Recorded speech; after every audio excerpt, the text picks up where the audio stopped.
яъне ки вазири корҳои дохилии Федератсияи Русия супориш дод ки вазъи ҳуқуқи онҳо бекор карда мешавад, таъкид намуд вазири корҳои дохилии Русия. яъне кор чияй? кор дастсафка кардани хӯрокҳо ва дигар чизҳо. танҳо ба хотири фарзандо шумо ҳақ доред ки ассалому алайкум ба ҳама тамошобинони барномаҳои Сорбон Сафаров. Тамошобинони азиз, ҳатман видеода лайк монен ва то охирша тамошо кунед. ба ҳаматон як чиза тавсия метиҳам, нафарҳое ки дар Россия қарор доред. агар бихоҳед проверка кардан ки регистратсияҳои шумо дар база дани ҳаст ё ин ки не, ё нафарҳое ки бихоҳед фаҳмидан ки патентҳои шумо оригинал ҳаст ё ин ки не, шумо метавонед дар инами рақамҳо WhatsApp да бинависонед, проверкаи документҳои муҳоҷиро мекунад. ҷавоби аниқ ва дуруста баҳри шумо пешниҳод мекунад. тамошобинони азизу гиромӣ қадр, акнун мавзӯи асосии имрӯзара шурӯъ мекунем. назорати қабули хориҷиҳо ба шаҳрвандии Русия пурзуртар карда мешавад. вазири корҳои дохилии Русия Владимир дастур дод ки назорат аз болои қабули шаҳрвандони хориҷӣ ба шаҳрвандӣ пурзуртар карда шавад. яъне ки вазири корҳои дохилии Федератсияи Русия супориш дод ки ҳар нафаре ки шаҳрвандии Русияра дастрас карданӣ мешавад, назорат аз болои ӯ нафарҳои хориҷӣ пурзур карда шавад.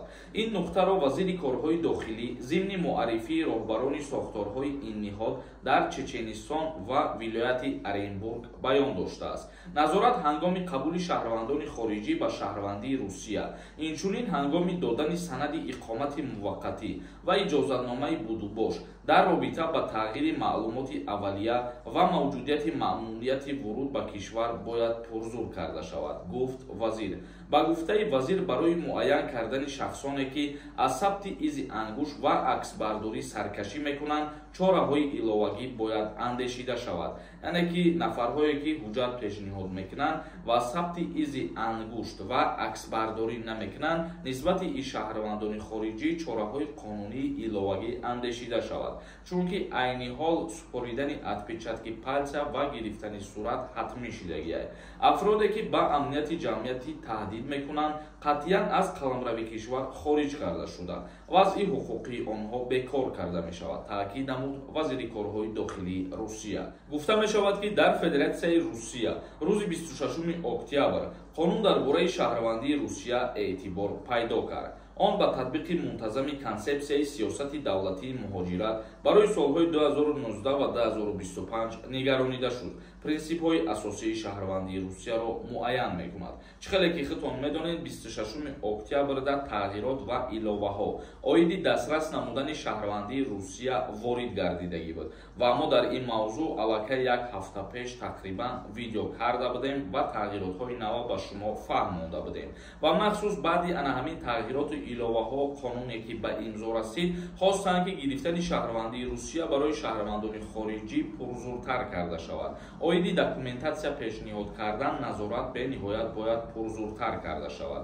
аз ҷумла нафарҳое ки ягон административни правонарушения кардагианд дар як сол зиёда аз 3 та, барои ана ҳамин гуна афродон низ хостанд ки чораҳои қонунӣ андешида шавад, чунки ҳар нафаре ки дар як сол зиёда аз 3 та административни правонарушения мекунад, вай дар рӯйхати ворид мешавад ки депортатсия мебошад ва ҳар нафаре ки дар рӯйхати депорт ворид мешавад, гуфтанд ки аз додани шаҳрвандии Русия маҳрум карда шавад ва ҳуҷҷатҳои он нафар низ аннулировад карда шавад. тамошобинони азизу гиромӣ қадр, акнун комментарияҳои шуморо мехонем ва ба саволҳотон ҷавоб мегардонам. бо диққат гӯш кунед то ба саволҳои худтон ҷавоб бигиред. як хушхабара мехоҳам ки ба маълумоти ҳамаи шумо бирасонам. нафарҳое ки дар Москва ё Московский област қарор доред, агар бихоҳед ки ҷои кори хуб дастрас кунед, инами рақамҳое ки дар рӯи экран дидесен дар WhatsApp-аш муроҷиат кунед. як бародари наздики худмонаи ба боварира ҳаст, бе ягон фреб шуморо ба ҷои кор таъмин мекунад. яъне кор чияй? кор дастсафка кардани хӯрокҳо ва дигар чизҳо бо тариқи велик ва шумо вақте ки дар ҳамун кор дохил мешед, велик ва сумкае ки барои шумо лозимай ройгон аз тарафи ширкат ба шумо дода мешавад ва музди маошаш ҳаррӯзае. чӣ хеле ки худтон медонед, дастсафка ҳар рӯз пул мегирад. аз 3000 то 5000 рубла маош мегиранд. ҳатман дар ҳамин WhatsApp бинависонем бародаро. як кас нависондаи салом ака, ростай мегӯянд ки аз ЗАГС ҷидо шавид, ду кӯдак дошта бошӣ, хонаш наметавад. хона ба кира дар назар дорен шумо? Агар ки вақте ки шумо зану шӯ ҳастен ва фарзанд дорен ҷидо мешен, барои хона дастрас кардан танҳо ба хотири фарзандо шумо ҳақ дорен ки маскун шавед ва ҳамун маскун шиданам то синни 18-солагии фарзандора мебошад. Як каси дигар нависонда як савол дорум. Донишҷӯ бошӣ, порсол хориҷ шуда бошӣ, имсол вастанавид карда бошӣ, дарс хонӣ, мебаранд хизмат, илтимос ҷавоб диҳед. Дар ҳолате ки вастанавид шидагӣ бошӣ ва студент бошӣ, дарс рафтаиста бошӣ, хизмат намебаранд. Як каси дигар нависонда ассалому алайкум ака. Аллоҳ нигаҳат бидорад, дар куҷое бошӣ? Ман як моҳ 10 рӯз аз Россия омадан машид. Ҳозир санҷумша аниқш меброяд дар ҳамин комментария ответша теака срочно. Агар масъалаи депортатсияро дар назар дошта бошӣ, вақте ки та аз Россия берун меброӣ, на танҳо то шаҳрванде ки дар Федератсияи Русия, вақте ки аз Россия берун меброяд, баъди 60 рӯз дар база дани Федератсияи Русия нисбати ӯ шаҳрванд маълумот меброяд. Як каси дигар нависонда ассалому алайкум. Номеротонро нависед, мехоҳам маслиҳат пурсам. Агар ягон савол дошта бошед, метавонед дар ҳамин комментария бинависонед. Маллой нависонда, ака ҳамин саволда ҷавоб диҳед. Ман регистратсия надорам, 5000 штраф карда, наспорам, метавонам хона рафта. Метавони хона омада, танҳо штрафат кардагӣ бошанд, вақте ки наспорида ба Тоҷикистон меёй, ана ҳамин наспориданат сабаби тира запрет кардан мешавад. Як каси дигар нависонда, акаи Сорбон сума партохтем, билета получат накардем.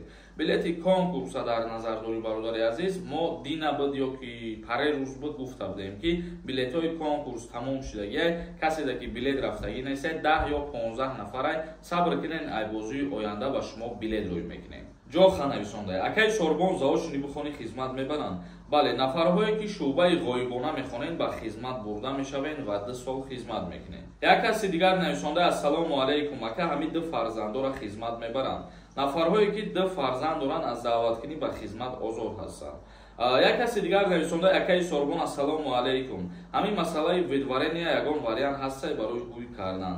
Ведварения вақте ки шуморо дар Федератсияи Русия мекунанд, 10 рӯз ё 15 рӯз вақт дорем ки аз болои ана ҳамун постановление ки нисбати шумо меброянд дар мақомотҳои болоӣ шикоят кунед ва дида меброянд, агар ягон асосе ки боша шуморо ведварениятона кушода кунанд, аз ана ҳамун мақомотҳои болоӣ вобастагӣ дорад. Вале агар шумо ягон асос надошта бошед, қонуншиканӣ карда бошед, дар ҳақиқат ягон роҳи гӯй кардан надорад. Мустафо нависонда, акаҷон, ман як савол. Мара 2 сол мешавад дар Москва документ надорам. Мешава граница гузарам, патент кунам.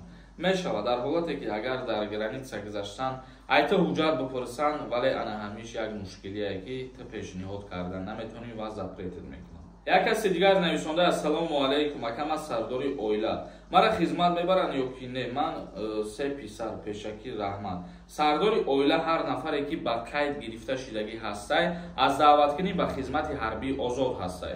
Тамошобинони азизу гиромӣ қадр, ба ҳамин видеои имрӯзара ҷамъбаст мекунем. То наварҳои оянда, худованд ҳамаи мо шуморо нигаҳбон бошад.